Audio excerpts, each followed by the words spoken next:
Viral ngayon sa loob ng social media, Congressman Martin Romualdez, mga kababayan ko, nagpaulan sa Isabela ng 500 million pesos.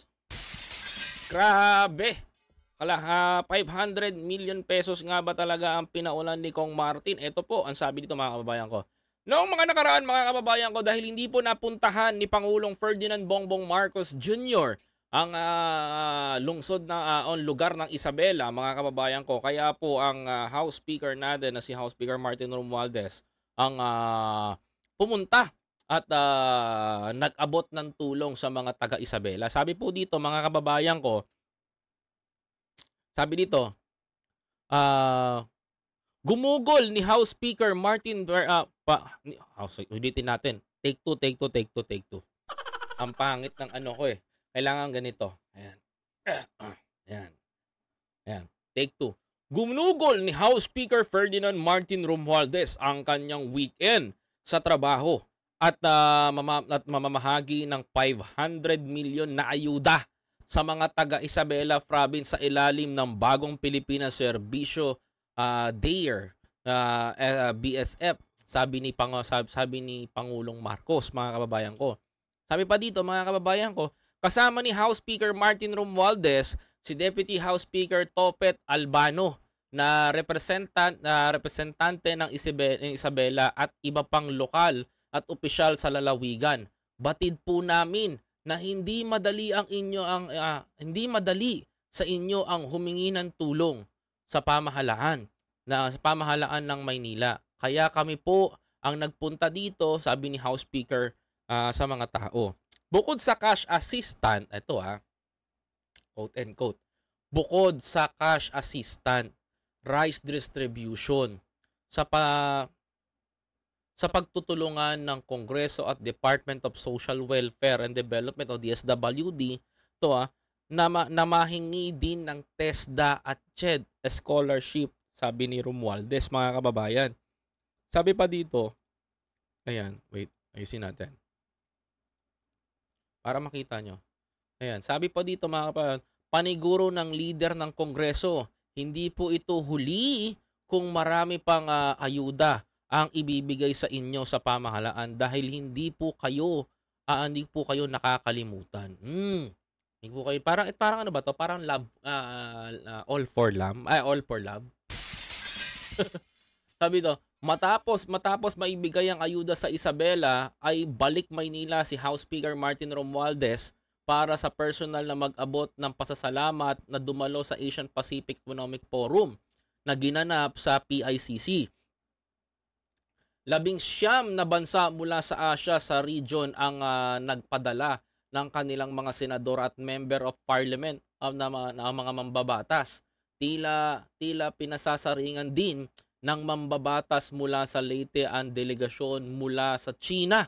Kasabay ng sabi, there are no constitutional issue for that required our collective resolution for as long as we are committed in the spirit of the respect, dialogue, and cooperation. There is always hope, mga kababayan. Teka lang, mabasa ko lang to, tapusin natin Sabi pa dito, matapos ang kanyang talumpati, mga kababayan ko,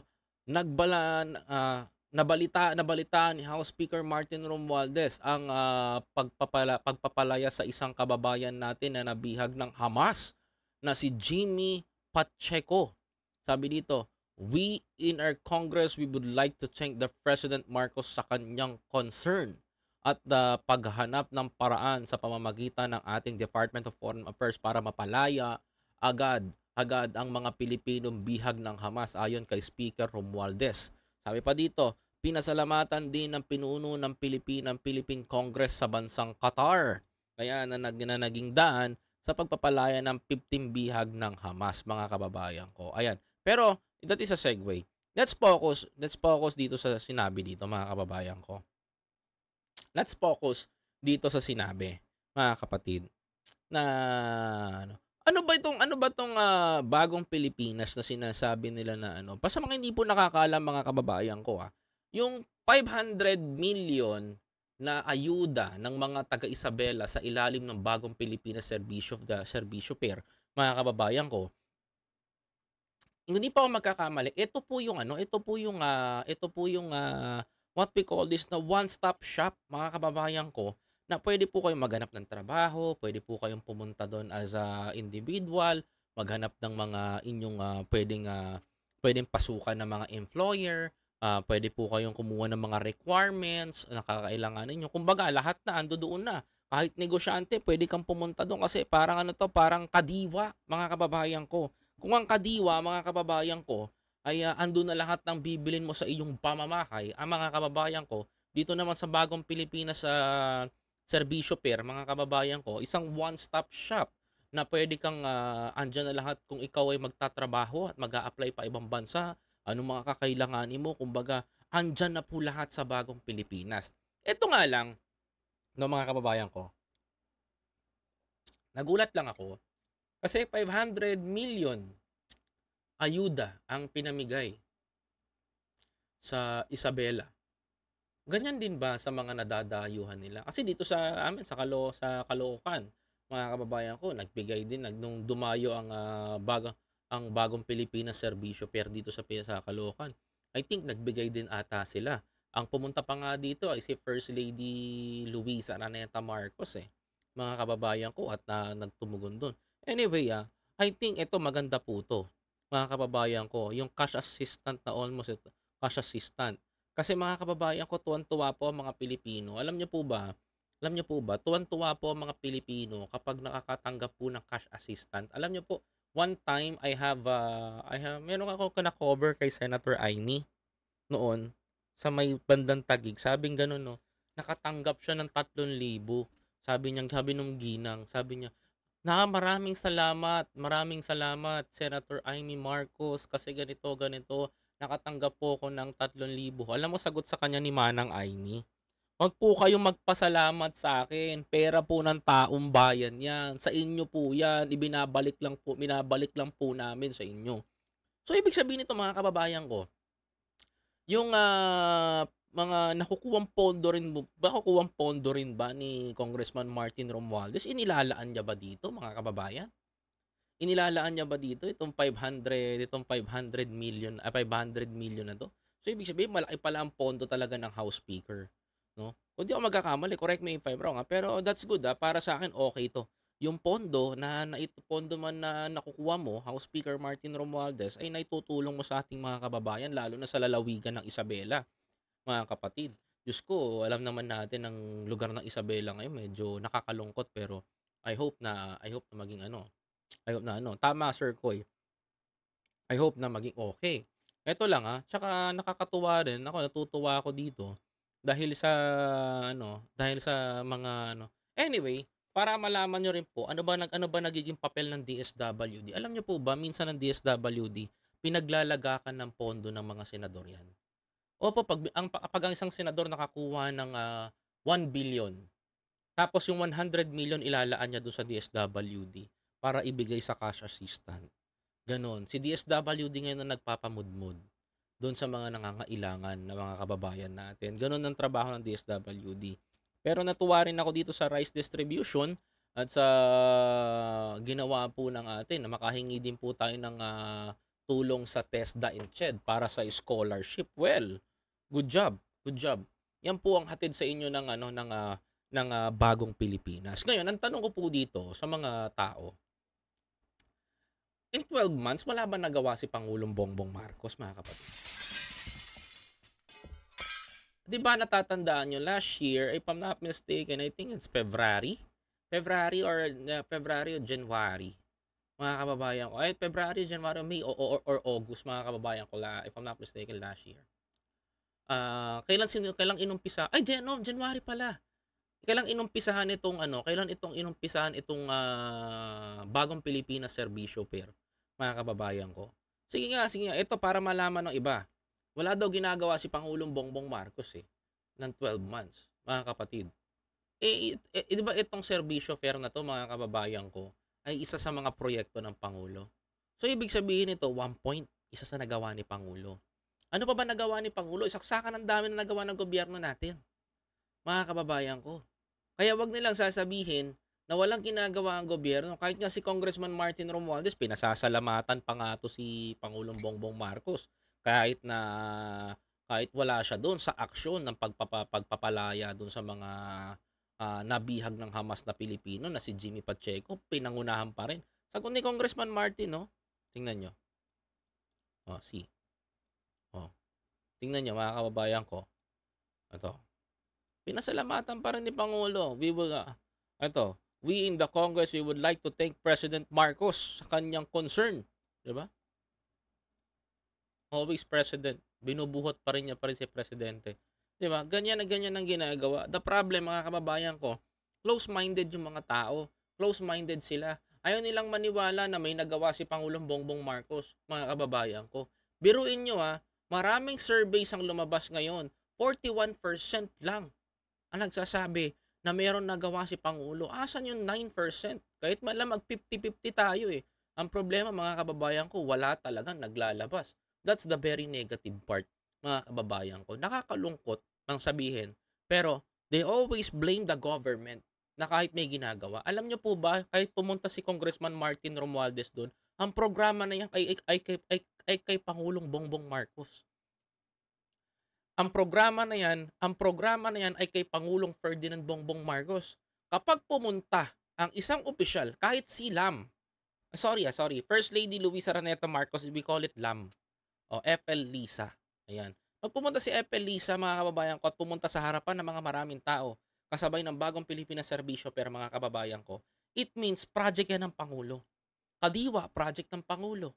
Kahit saan ka makakita na proyekto na nakikita nyo ngayon, na mapunta sa daanan, mapunta man sa Mapakali, mapa-DPWH, at kahit ano pa yan, mga kababayan ko, yan po ay proyekto ng ating Pangulo. Dahil siya po ang presidente ng bansa. Kaya wag pong sasabihin ng tao, ano bang mentality ng Pilipino at ano bang basehan na may nagawa na gobyerno sa bansa natin? Ano ba ang pinagbabasihan nila? Siguro ako, tingin ko, mga kababayan ko, it's my own opinion. I'm sorry for my opinion. Ito kasi opinion ko. Siguro tingin ko sa mga tao, sa mga to, kapag nakita nila na namimigay si Pangulo ng bigas, mga kababayan ko, at sako-sako, mga kababayan ko, yun ang may pakinabang sa kanila. Oo, yun ang may pakinabang sa kanila. 'Di ba? Biruin nyo, galing sa smuggle, 'di ba? Ginawa ng Pangulo, di pinamigay sa mga Pilipino yung mga bigas, 'di ba? May pakinabang eh. 'Di ba? Yun ang may pakinabang sa inyo, mga kababayan ko. O ano pa, yung ipahuli ni Pangulong Bongbong Marcos, bumuwa ng 41 to 42 pesos price gap, mga kababayan ko. Ayun ang what we call this, yun ang sabihin niyo, mga kababayan ko. Imagine, mga kapatid, yun ang ibigay natin to. Walang nagawa, no? Walang nagawa si Bongbong. Wala talagang nagawa si Bongbong, no? Ang ganda nga ng bansa natin eh. Sa totoo lang eh, pagpasalamat pa nga tayo eh, di ba? Ang daming nagawa, ang daming pumasok na investor sa bansa natin. Yung pagbabalik ng Toyota, tama raw. Nag-invest ng $4 billion sa bansa natin. Di ba? Walang nagawa si Bongbong, Diyos ko. Sa survey ng SWS, 41%, mga kababayan, wala talagang nagawa si Bongbong. Grabe. Ganyan yung husgahan si Pangulo. Ganyan nyo siya tignan. Ano bang basihan ng isang pagiging masipag na presidente? Kapag yung presidente, brusko, may kamay na bakal, yun ba masipag sa inyo? Tapos na yung kamay na bakal sa Pilipinas. 'Di ba? Unification ang pinapakita ng Pangulo. Kung nakikita nyo sa kalye, kung nakikita nyo sa daan ngayon, kung bakit maayos ang Commonwealth, bakit maayos sa mga daanan sa Pilipinas at bakit yung mga bundok na daanan dyan maayos na? Magpasalamat kayo, masipag si Bongbong eh. Yung tulay ngayon yung mga proyekto na iniwan ng dating Pangulo, mga kababayan ko, na itinuloy ngayon ng Marcos administration na pinondohan ngayon. Masipag yung Pangulo eh. Wala akong magagawa dun. May ideya silang bago. Pumirma ang JICA ulit sa Pilipinas. Masipag yung Pangulo eh. Nakitaan ng Japan na masipag si Bongbong eh. Di ba? Mga kababayan ko? Yung pagpahatak ng investor sa Pilipinas para makakuha tayo ng trabaho. Hindi pa ba trabaho yun? Hindi satisfied ang Pilipino. Ang gusto ng Pilipino yung nagpapakitang tao. Yung nagtuturo sa ganyan-ganyan. Di ba mga kababayan ko? Ano ba pinakamasipag sa inyo? Ano ba masipag sa Pilipino na gusto makita ng mga kababayan natin? Yung gumaganon-ganon ba sa traffic light, mga kababayan ko? Tanong ko yun. O yung gumaganyan-ganyan sa traffic light, mga kababayan ko, yung gumaganon-ganon pa. Yun ang masipag sa inyo. O yung nagbubuhat ng yung ang masipag ba sa inyo, yung nagbubuhat ng sibuyas sa palengke? Yung ba masipag sa inyo? Ang masipag ba sa inyo, yung kasama nagpapadyak, sasabihin, anak, ako na magtutulak. Yung ba masipag sa inyo, mga kababayan ko? Kapag nakita nyo sa commercial na nakaligo ka na ba sa dagat ng basura, nagpasko ka na ba sa gitna ng daan, makabayan na ba yon? Masipag na ba sa inyo yun? Yun na ba masipag sa inyo, mga kababayan ko? And the SWS survey said 41% lang ng Pilipino ngayon ang naniniwala, ang nagsasabing umangat ang Pilipinas. Ibig sabihin 41% lang ng milyong-milyong Pilipino ang nagsasabi nung ngayon, mga kababayan ko. Nakananteteng, oo. 'Di ba? Sabi ko sa inyo kung ano ang tao, ang mamamayang Pilipino, tandaan nyo to, walang nakikitang maganda yan sa ating government. Mostly ng Pilipino, bato-bato sa langit ang tamaan, wag magalit sa akin Pero totoo lang akong tao, mga kababayan ko. Karamihan sa mga Pilipino ngayon, reklamador. Totoo. Totoong reklamador. Tamaan kayo sa akin o magalit kayo sa akin whatsoever, mga kababayan ko. Reklamador. Ang gusto ninyo lahat iasa sa government Ba't ang tanong ko sa inyo dito, mga kababayan ko? Ang tanong ko sa inyo dito, nakakatulong ba kayo sa gobyerno? Hindi. Bakit? Wala kang trabaho Inutil ka Hindi ka taxpayer. 'Di ba? Pero kung may trabaho ka, kapaki-pakinabang ka at nagpabayad ka ng buwis mo, ibig sabihin nito, may pakinabang ka sa gobyerno. Nakakatulong ka sa gobyerno. Pero kung wala ka dyan, tambay ka lang, asa ka sa magulang mo, lintik ka, wala kang pakinabang talaga sa government. Sorry to say this, that is the real talk, mga kababayan ko. Yun lang tayo, mga kapatid. 'Di ba? Di ang i-interviewin ng SWS, of course, mga tambay, sabihin, mahirap ang Pilipinas, wala kaming trabaho ngayon. Alam nyo ba ang reason kung bakit ginagawa yan? Yung inatinan ni Congressman Martin, yung bagong Pilipinas Serbisyo Fair, mga kababayan ko. Alam nyo ba bit-bit niyan sa mga syudad-syudad natin? Mga kababayan, sa mga munisipyo natin? Kapag dinala ang bagong Pilipinas Serbisyo Fair dyan sa inyong lugar, mga kababayan ko, alam nyo bang bit-bit din yan yung mga trabaho sa Pilipinas na bakante? Hindi nyo alam. Bit-bit din yan yung mga trabaho sa bansa natin na vacant, na pwede nyong pasukan. Mga kababayan, ang problema lang talaga sa mga ibang kababayan natin Pilipino, tamad magtrabaho, ayaw kumilos, nagiging pabigat sa lipunan. Tawag ko doon, batugan, mga kababayan.